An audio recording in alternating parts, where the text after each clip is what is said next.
Welcome to The Dental Brief, the podcast that delivers actionable insights and expert strategies to help dental professionals like you grow, lead, and succeed. I'm your host, Patrick Shavasty, the president of Omni Premier Marketing. Every week at The Dental Brief, we bring you real conversations from expert speakers that offer expert advice and quick tips that make a real difference in practices nationwide. Whether you're a general dentist or run a multi-location practice, we've got you covered with content that's designed to help you attract more patients, to streamline your operations, reduce headaches in managing your practice, and increase your profitability. If you're ready to elevate your practice, be sure to subscribe, hit the notifications bell, and let's dive into today's episode of The Dental Brief. Hello, everyone. Welcome to another episode of The Dental Group. I'm very excited for the show today. I'm always excited when dentists come on and share with other dentists, help them grow, help them learn from maybe some of their mistakes that they've made. It's always a good thing. Dr. Bradley Dykstra, say hello to everyone.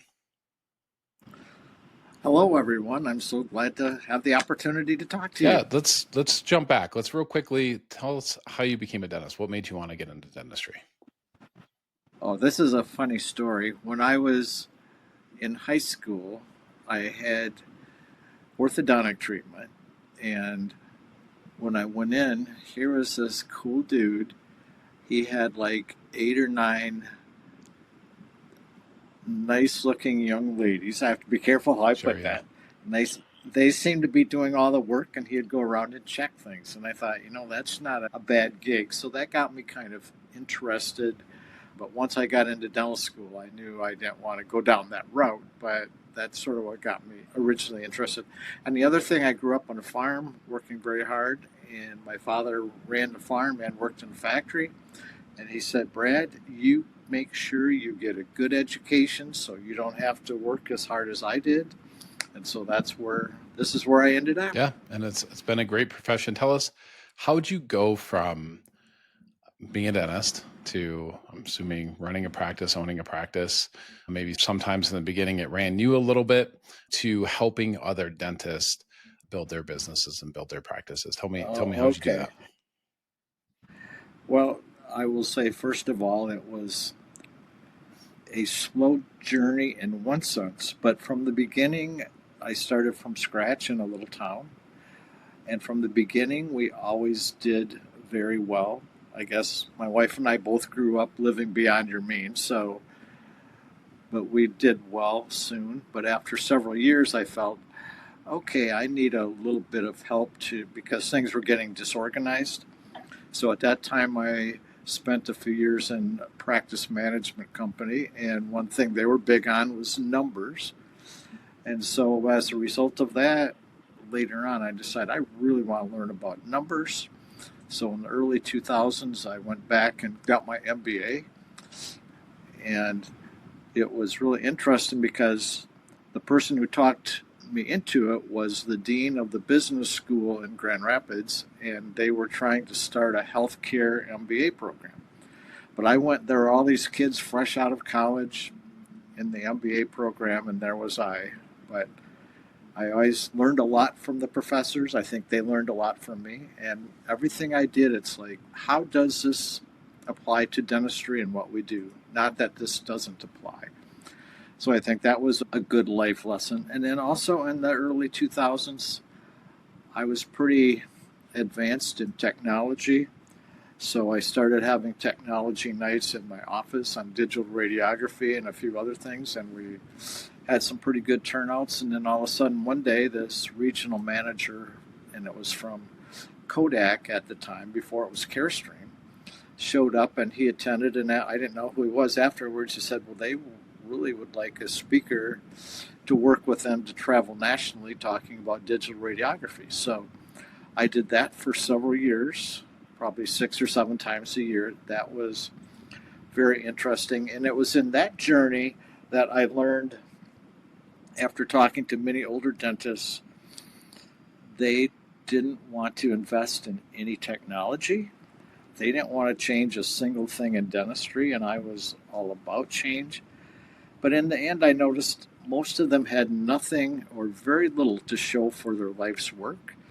And so I thought, okay, there has to be a better way. So then my determination became, how do I make our organization an ongoing organization, whether I'm here or not? Well, in order to do that, it has to be much more than myself.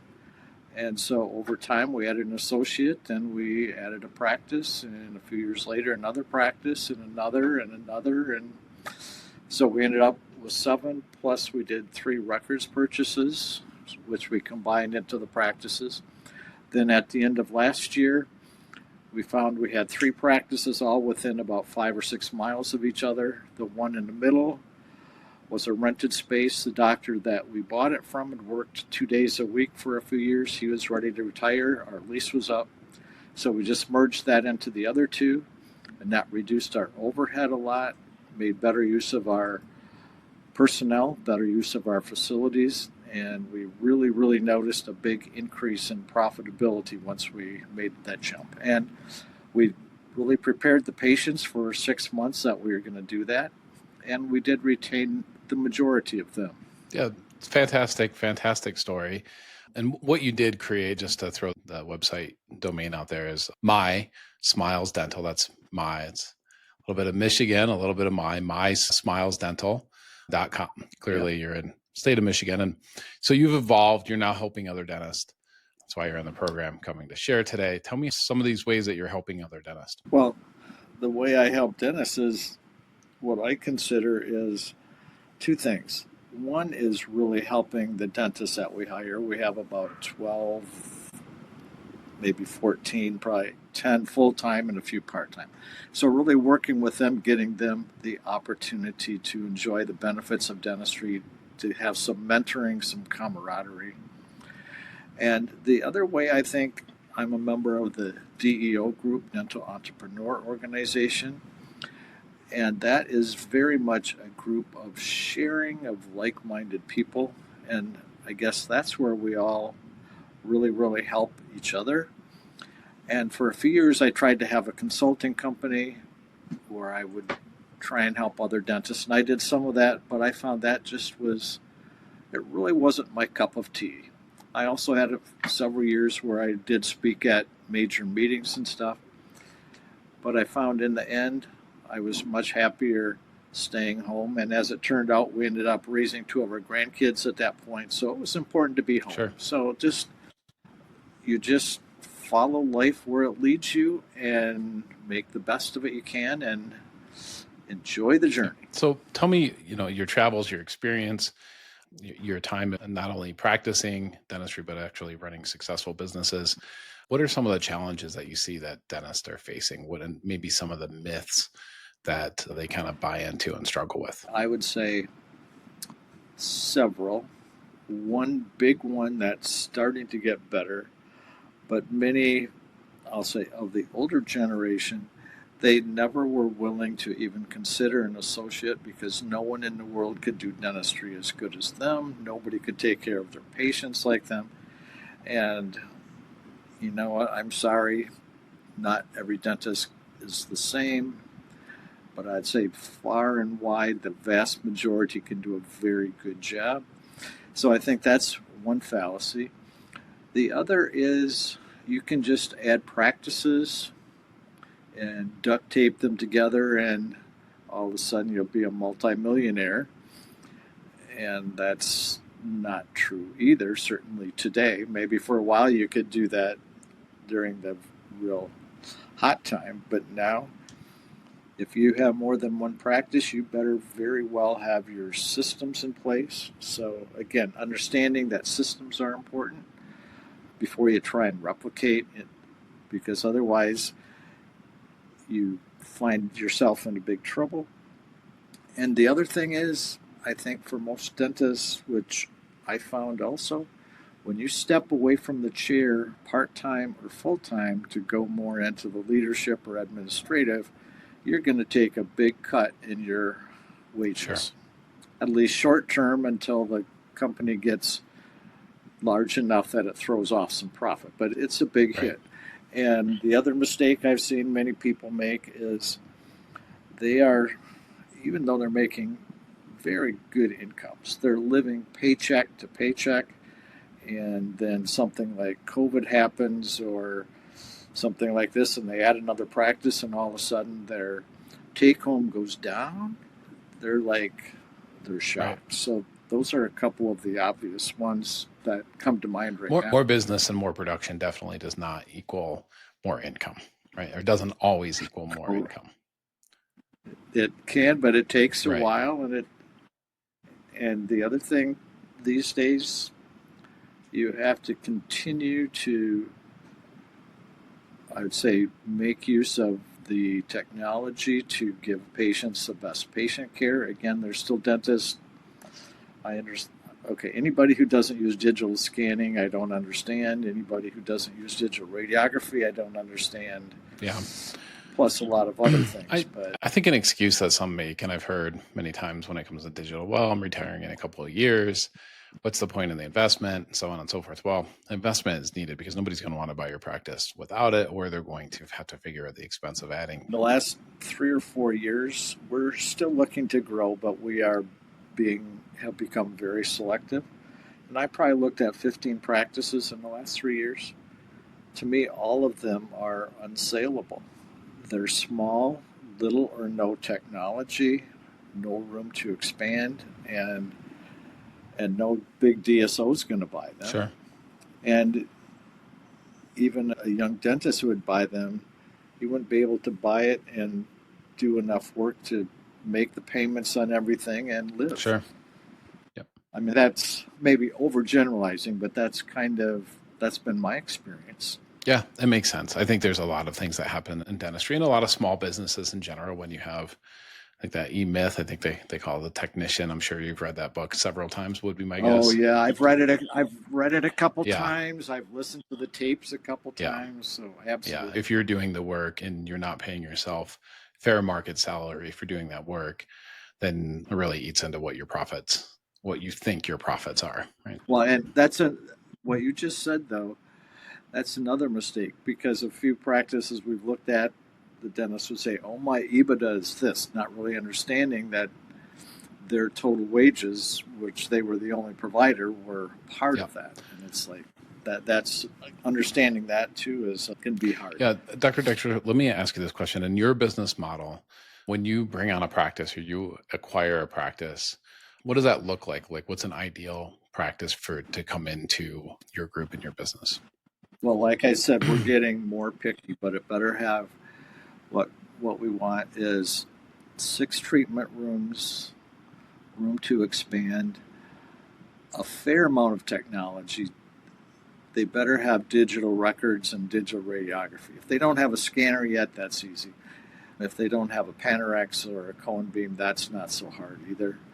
But they have to have a decent amount of new patient flow yet. If their new patients are 5 a month, that's we have to think long and hard about how we would change that. Yeah.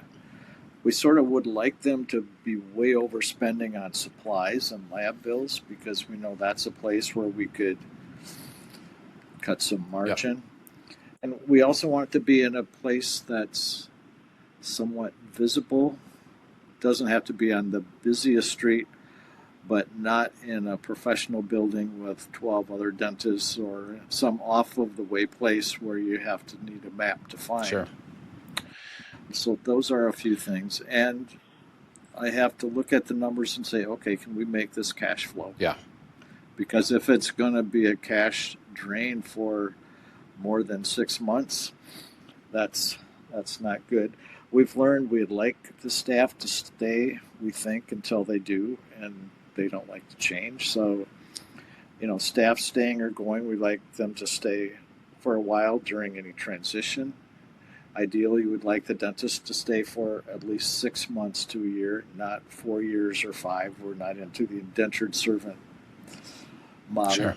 And also, when we do it, we have learned we need to be able to put 1 or 2 of our key administrative people in that office full time.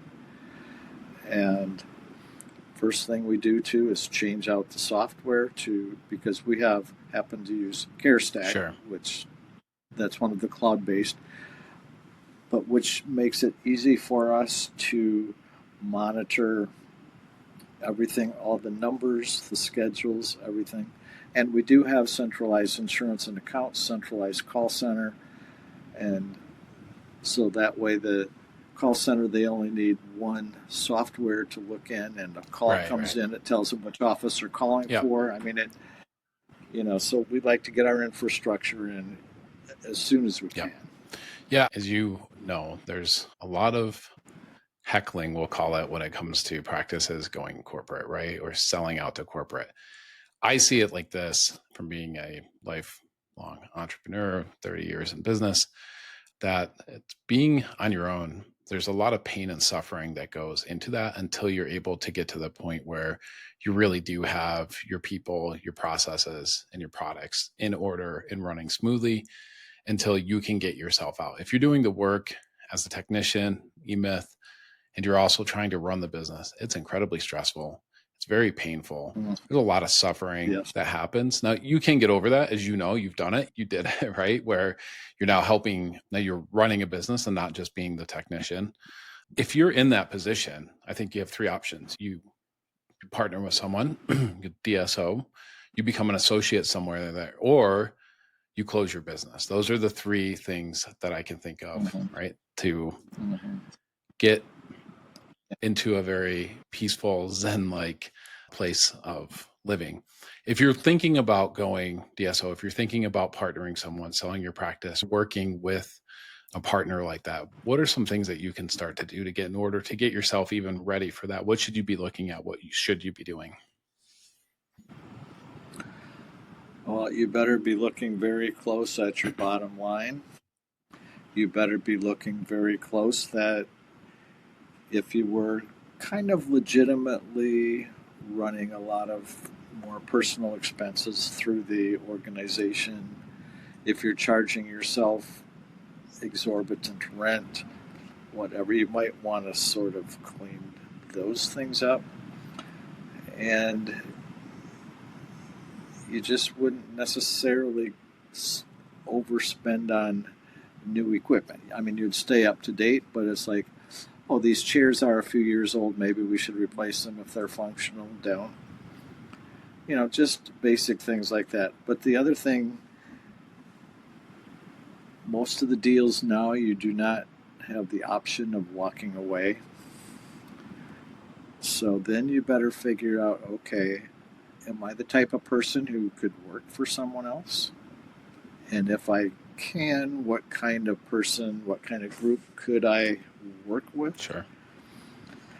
And again, in my observation, not all, but many of the sales where people have to stay 3 to 5 years, and I've looked at many options over the years, by the reduction in pay, like an owner dentist, the reduction in pay if he was working as a full-time dentist, the reduction in pay he would get would be significant. He would get no profits from the practice over those 3 to 5 years. And if he had kept the practice, or she had kept the practice 5 more years, they could sell it for a lot less and still be better off and not have to put up with a lot of changes. Sure. And I don't care what anybody says, oh, nothing's going to change. I think we all know better than that. Right. Yep. Makes sense to me. If you want to learn more about what Dr. Dykstra is doing in My Smile Dental Group, please visit My Smiles Dental Group. That's mismilesdentalgroup.com. Great way to learn more, get more information, contact us, top right of the website. Please check that out. Dr. Dykstra, thanks for coming on and sharing today. We appreciate you. Well, it's my pleasure, and I just love sharing a little bit of what I know. So thank you for giving me the opportunity. Thanks for listening to this episode of The Dental Brief. If you found it helpful, give it a thumbs up, subscribe to the channel, and share it with a colleague who could benefit. We're here to help dental professionals like you stay ahead of the curve, one brief episode at a time. You can find more episodes and resources at thedentalbrief.com. You can also join the Growth Minded Dentist community on Facebook. Links are in the description. Until next time, keep learning, keep growing, and thanks for being part of the Dental Brief community.